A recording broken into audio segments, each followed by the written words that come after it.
scholarplan.org in audio format today, and today I'm bringing you an interview with Jake Giles. And who Jake Giles is one of my good friends and someone that is having college pay him to go there. That's right. He's not paying for college is paying him. And so from this interview, I learned a lot about how to be able to use the system to your advantage. So I hope that you enjoy it, and we'll go right into that.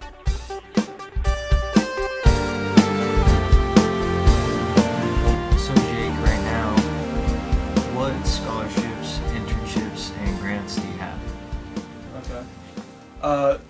So one of the scholarships I have is just from high school for like getting good grades. And I didn't get like the presidential one, I just got the one that most people could get. So it's like $700 off a semester, so it's half tuition. And so I had that going each semester, so that takes care of half my tuition. And then the rest of my tuition is taken care of because of my ambassador scholarship, which is $800. And so that takes care of all tuition plus fees. But I knew that at Snow they allowed you to stack scholarships to where you can get to where they have to pay you $700 a semester. And so I wanted to do that. And so I just applied for every private scholarship they do at Snow. And one cool thing that they do at Snow is you just type one paper and then it works for every single private scholarship at Snow. So it's sent to everybody. And so like what I put in my paper is I just told them like what I was majoring. I majored in business. I told them how I'm paying for my own school and that it could really help me for any money I got. And I said stuff like for the private scholarships in like music and science and stuff that I know I'm not going into that.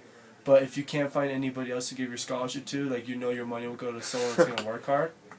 And I got like 3 offers for scholarships that totaled up to be $1,000. But I couldn't use the full 1,000. So I just accepted 2 of them that gave me $700.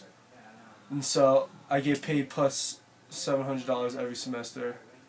And then I applied for a grant because I have 2 siblings that are in college. And my parents got divorced last year, and so I knew that I would get a grant. And so is that like one of the requirements for the grant? No, it doesn't have to be a divorce. Anybody can apply for a grant. As long, because what they look for is they look to see how much money you make every year, which most of us make like hardly anything, and then they look at what your parents make, and so if your parents don't make that much money, like if your parents are middle class, then you're pretty much guaranteed to get a grant, and people don't realize that like how easy it is to sign up for FAFSA, so I would recommend for like every single person to sign up for FAFSA because it's way easier than you think, and you can honestly set it up to like me, it's just direct deposit. So like the week before school started, because I made it so I was getting $3,200 a year, so it was $3,340, so it's like $1,670 a semester, and it's just direct deposit. So the week before each semester, they just direct deposit $1,670, and they don't even know if you're gonna spend it on school or not. They just like trust that you're gonna spend it on school. But like in my case, I don't need money for school. I was going to use it for housing. And so this semester I did use it for housing. But then when I paid for it, I was like, I still don't like paying for housing. And so I went and talked to him and I just told him that like I'm an ambassador and I can do a lot of things to like market their housing place because a lot of people don't know about where I live. And I've done enough stuff for them, like making flyers and making it so kids go to Snow Blast that they gave me completely free housing and they even refunded me. And so with the $700 I get on stacking scholarships and the $1,670 I get off grants every semester, I'm making almost $5,000 a school year. I'm making $4,740 after school. So, and I'm not a genius by any means. My GPA in high school was like a 3.7, and I had like a 22 A.C.T score. So like not even anything impressive, but yeah, I don't know. So what did you do? Like, did you just go online and try to apply it? Like, what was kind of like your strategy? Like, how did you figure out Yeah. that all these things existed and then Yeah. get them used. I don't know. I just went online. First, you have to figure out what school you want to go to, and then you just have to figure out their scholarship deadline. I think every school in the state of Utah, their scholarship deadline is April 1st or March 1st. One of those two, March 1st or April 1st. And so I just made sure I got all my scholarships. I applied for all my scholarships before the school year started.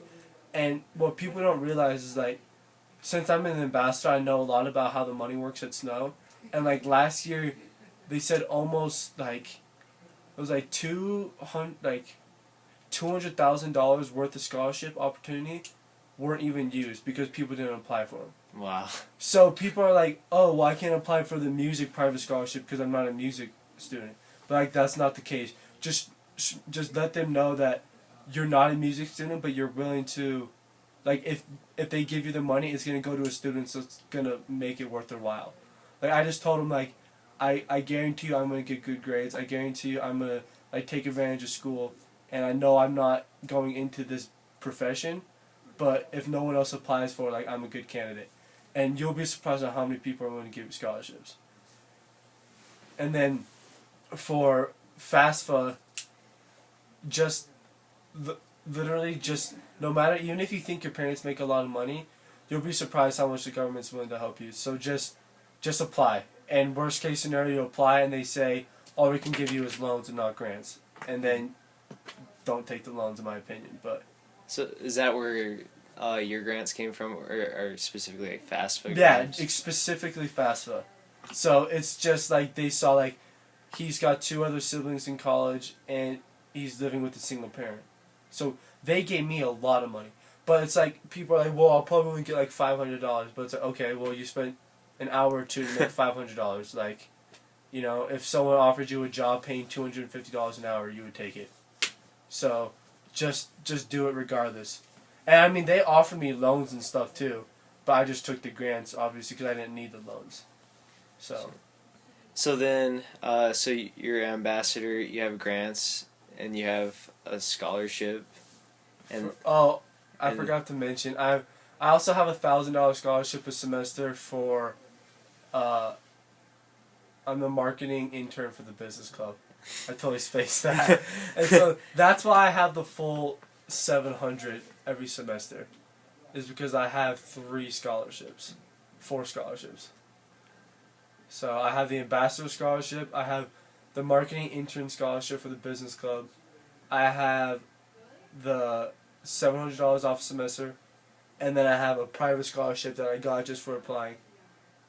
And so there's a million leadership scholarships that people can apply for and they don't, and you can just find the scholarship opportunities online. Just go to whatever college's website you're looking for and go to scholarships, and they'll show there's leadership scholarships for music, there's leadership scholarships for business, there's teacher aid scholarships, internships, all that stuff that you can apply for. So yeah, that's crazy. Yeah, even applying for that, I got $200 out of it. yeah, exactly. It's $200. Yeah, and like you didn't even, that some people do that, like even if you don't make it, they'll give you money literally for just trying. Yeah. Like, it's insane. What's your strategy when you go into interviews? Because you have your marketing internship and also the ambassador position, and both of those required having an interview. I don't know. I think I just try to go in and like just try to be confident, but like not be arrogant, but just let them know like you know what your strengths are, and then just be honest in the interview. I know a lot of times people will be like for instance, one of the interview questions I got to be the marketing intern was like, you know, do you talk well in front of people, all that stuff. I was like, yeah, I think I'm really good at that. But then they asked like, are you an organized person? Like, do you have a planner and like all that stuff? Can you stay organized? And I told them like, I was like straight up, I'm not an organized person. I know I could be a lot better at that. I don't carry around a planner and it makes so I forget a lot of stuff. But I know that's I know that's one of my weaknesses. But I'm hoping with this internship, I didn't say hope, I said I know with this internship that I'll get better at that and I'll become a person that is organized and does have their schedule planned out and all that stuff. And after I got the internship, the person I gave to me told me like, the fact that you're like honest about that was one of the big reasons why we gave it to you, because like you knew what your strengths were, but you also knew what your weaknesses were, but you just said you were willing to do anything to make those weaknesses strengths, if that makes sense. So I would just say be confident, be early, obviously the little things like dressing up, be early, but just be confident and be honest no matter what with your interview, because they'll appreciate that. What do you do to take care of money now that you have it coming in? Yeah. I try not to. I know that I'm making a lot of money in school, and so I'm trying not to be like stupid with it. And so what I've just started doing was I had this teacher that like talked a lot about investing and stuff, and I just pretty much just messaged him on LinkedIn and just asked him if he could like mentor me with investing and like show me like how to invest and all that stuff. And I was a little nervous about it because like he's already has a full-time job and stuff, and I'm asking him to do stuff outside of class. But he was like crazy excited that I was like willing, like think of him as like a mentor and stuff. And we would have sessions all the time, and he would teach me about investing. And it got to the point where he gave me his personal financial advisor information. Oh wow! And now that his financial advisor is now my financial advisor. And so like I'm in all the same investments that he's in and that he's been making money off of. And so what I do is I